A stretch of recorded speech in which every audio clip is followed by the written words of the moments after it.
Bom, gente, vamos falar sobre a Copa do Mundo de 1990, né? Como o Brasil se saiu na Copa do Mundo de 1990. Mas antes de eu prosseguir, eu peço que você, por gentileza, dê um like aí, curta, faz isso agora, senão você esquece depois. Eu peço também que compartilhe e que se inscreva no canal. Eu preciso muito da inscrição de vocês. Bom, não tem como falar da Copa do Mundo de 1990 sem falar antes da Copa América de 1989. A Copa América de 1989 ela foi realizada no Brasil, né? Há 40 anos que o Brasil não ganhava uma Copa América, né? E já começou com crise, né? Por quê? Porque o Brasil, um pouco antes do início da Copa América, tinha que cortar 3 jogadores, né? E um dos cortados foi o Charles, né? Bom centroavante do Bahia, né? Centroavante goleador, centroavante técnico, né? Mas o Charles foi cortado, né? E os 3 primeiros jogos do Brasil eram na Bahia. Olha, aí teve um jornalista lá que incitou o povo contra a seleção. O clima ficou terrível, né? Então a seleção não tinha condições de jogar direito, era vaiada, era xingada. Na entrada em campo de um determinado jogo, o Renato Gaúcho tomou um ovo na cabeça. E, enfim, foi um inferno para a seleção brasileira, né? Então, o primeiro jogo do Brasil, o Brasil ganhou de 3-1 da Venezuela, né? O segundo jogo do Brasil, o Brasil empatou de 0-0 com o Peru. No terceiro jogo, o Brasil empatou de 0-0 com a Colômbia, né? Foram os 3 jogos realizados em Salvador. Aí para o quarto jogo foi marcado para o Recife, em Pernambuco, né? E aí o Brasil saiu de Salvador, foi para Recife e o clima era completamente outro, né? Um clima mais leve, um clima mais amigável, um clima cordial. E aí o Brasil bateu o Paraguai por 2-0. Então, no grupo de 5 seleções, né, classificaram-se para a fase final o Paraguai em primeiro e o Brasil em segundo, né? É, Isso propiciou que na fase final da competição tivessem Brasil e Paraguai, né? E que se classificaram nesse grupo, e a Argentina e o Uruguai que se classificaram no outro grupo, né? Aí a fase final foi disputada no Maracanã. É, o Brasil, na primeira partida da fase final, pegou a Argentina. E aí teve uma atuação assim muito boa, né? Fora de série, né? Sobretudo da dupla Bebeto e Romário. O Bebeto fez o primeiro gol de voleio no início do segundo tempo. O Romário, um pouco depois, fez o segundo gol. E o Romário ainda ia marcando o gol de placa, que ele driblou, chapelou 2 zagueiros argentinos e na hora do chute ele falhou. Mas se aquela bola entra, ia ser um golaço, um gol de placa, né? Além do Romário ter dado uma caneta em nada mais, nada menos do que Diego Armando Maradona, né? Aí no segundo jogo era Brasil e Paraguai, né? Inclusive eu estava nesse jogo no Maracanã. O Brasil venceu por 3-0, né? 2 gols do Bebeto e um gol do Romário. E o que aconteceu de interessante nesse jogo, nessa rodada, porque eu estava no Maracanã, é que a preliminar era Argentina e Uruguai, né? E o Maradona quase fez um gol do meio-campo, um negócio absolutamente genial. Eu lembro claramente que na hora que a bola partiu do meio-campo, todo mundo parou de falar, o estádio ficou em silêncio daquela expectativa e deu para ouvir a bola batendo no travessão e o Maradona gritando de raiva porque a bola não entrou. Depois o estádio inteiro aplaudindo. Foi sensacional, sensacional, né? E aí, finalmente, o Brasil pegou o Uruguai e né, era o jogo final. Brasil e Uruguai estavam empatados em pontos. Quem ganhasse seria o campeão. E o Romário fez um gol de cabeça e deu o título para o Brasil, né? Então o Brasil era campeão da Copa América depois de 40 anos. Só que aconteceu um problema, né? Qual foi o problema? é que, como no início teve aquele problema todo e o grupo se fechou em torno do Lazzaroni, do técnico Sebastião Lazzaroni, então o Lazzaroni também se sentiu obrigado com o grupo e era basicamente aquele grupo que ele ia levar para 1990, né?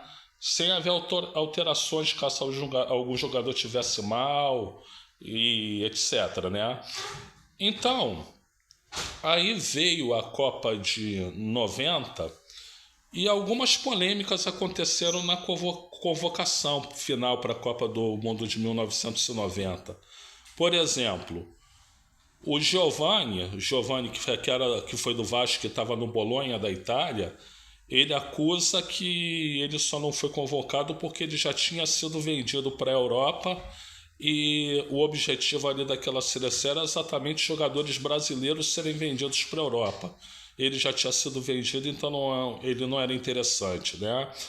Bom, não procede. O Giovanni jogava muita bola, gente. Jogava muita bola. Mas não procede, porque ele levou o Careca, que era do Napoli. Levou o Miller, que era do Torino. Levou o alemão, que também era do Napoli. Levou o Valdo, que era do Benfica. O Silas, que era do Sporting, né? O Branco, que também jogava na Itália. O Dunga, da Fiorentina. Quer dizer, ele levou um monte de jogador que atuava lá fora. Então o argumento do Giovanni não procede de jeito nenhum, né? A grande verdade é que o Giovanni escolheu o mau time da Europa para onde ele ia. O Bolonha era um time muito fraco e dentro do Bolonha ele não rendeu. E por isso ele perdeu a vaga, né? Esse é o motivo nu e cru do Giovanni não ter ido, né? Aí se questiona também o João Paulo do Bari, ponta esquerda, que foi do Guarani de Campinas, né? Aí o Lazzaroni hoje diz assim: eu não levei o João Paulo porque eu preferi levar o Renato Gaúcho, né? E de fato, o Renato Gaúcho tinha tido uma temporada fracassada no Roma, mas ele voltou para o Flamengo e no Flamengo ele estava jogando muita bola, né? Inclusive meteu gol de bicicleta e tudo. Um gol sensacional num jogo no Campeonato Carioca, que ele deu um lençol no zagueiro e depois meteu a bicicleta, né? E estava jogando muito o Renato, né? E estava jogando muito o João Paulo. Aí o Lazzaroni argumenta: eu tinha que levar um dos dois, eu preferi levar o Renato, né? O que não é bem verdade, né? Ele poderia levar 6 atacantes ao invés de 5, e aí ele levava o Renato e levava o João Paulo, né? Outra coisa também, e essa absolutamente imperdoável: o Neto estava jogando muito, né? Muita gente vai argumentar que o Neto foi jogar mais ainda foi na segunda metade de 1990, depois da Copa, né? Mas olha, o Neto já estava jogando antes, na primeira metade de 1990, e aliás o Neto vinha sendo convocado para a seleção brasileira desde 1988, nas Olimpíadas, quando o técnico ainda era o Carlos Alberto Silva. Então, o que o Lazzaroni fez com o Neto não se faz. Não se faz, não se faz, né? Ele preferiu levar o Tita, que era do Vasco, que estava em final de carreira, né? O Tita foi um senhor jogador, extraordinário jogador, mas estava em final de carreira, né? E levar o Bismarck, que naquele momento era uma promessa, mas não tinha apresentado futebol ainda para ser jogador de Copa do Mundo, né? E ele fez isso com certeza pressionado pelo diretor de seleções, né? Que era o senhor Eurico Miranda, vice-presidente de futebol do Vasco, né? Do Vasco da Gama. E como os dois atletas eram do Vasco da Gama, ele pressionou para fazer isso, né? E o Lazzaroni não teve personalidade, preferiu levar os dois e deixar o Neto, né? Bom, vem a Copa. Primeiro jogo do Brasil na Copa contra a Suécia, o Brasil fez 2-0, mas depois de fazer o segundo gol, né? Os 2 gols do Careca, né?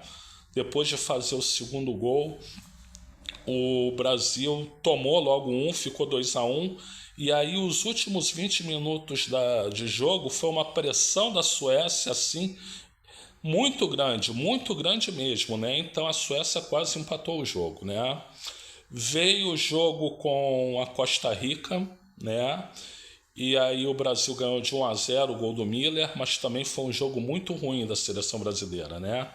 Veio o jogo com a Escócia, o Brasil também ganhou de 1-0, o gol do Miller, mas também foi um jogo muito ruim contra a Escócia. Aí classificou para as oitavas de final. Nas oitavas de final foi pegar quem? Logo quem? A rival, a Argentina, né? Que se classificou aos trancos e barrancos, inclusive com o Maradona tirando de mão uma bola que ia para o gol, né? Em cima da linha, e o juiz não marcando o pênalti a favor da União Soviética, né? Então Maradona, além de fazer gol de mão em 86, ele tirou gol de mão em 1990, né? Então veio contra a Argentina, o Maradona mal fisicamente, né? Não estava num bom momento. E o Brasil massacrou no jogo, né? Era oportunidade atrás de oportunidade. Muita oportunidade o Brasil perdendo. Muita oportunidade o Brasil perdendo. Sobretudo no primeiro tempo, né? Mas no segundo tempo também teve boas oportunidades e se desperdiçou.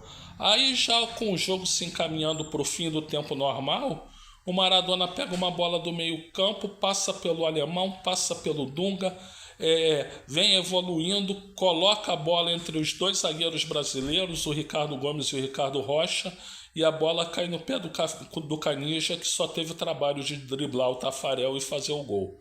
A Argentina 1-0. E assim terminou, com o Miller perdendo um gol feito no final do jogo, né? Terminou 1-0 para a Argentina, né? O Ricardo Gomes foi expulso depois disso. Teve que fazer uma falta violenta para a Argentina não fazer outro gol. E o Brasil estava eliminado da Copa do Mundo. Vejam como são o futebol. Exatamente no momento que o Brasil fez a sua melhor partida da Copa, dominou completamente a Argentina, o Brasil perdeu de 1-0 e foi eliminado da Copa do Mundo. Bom, e é isso. Essa Copa ficou marcada não pelo bom jogo contra a Argentina que perdeu, mas sim pelos 3 maus jogos que fez na primeira fase. Bom, gente, essa é a história do Brasil na Copa do Mundo de 1990. Eu sou o Luiz Felipe Chateaubriand e agradeço pela atenção.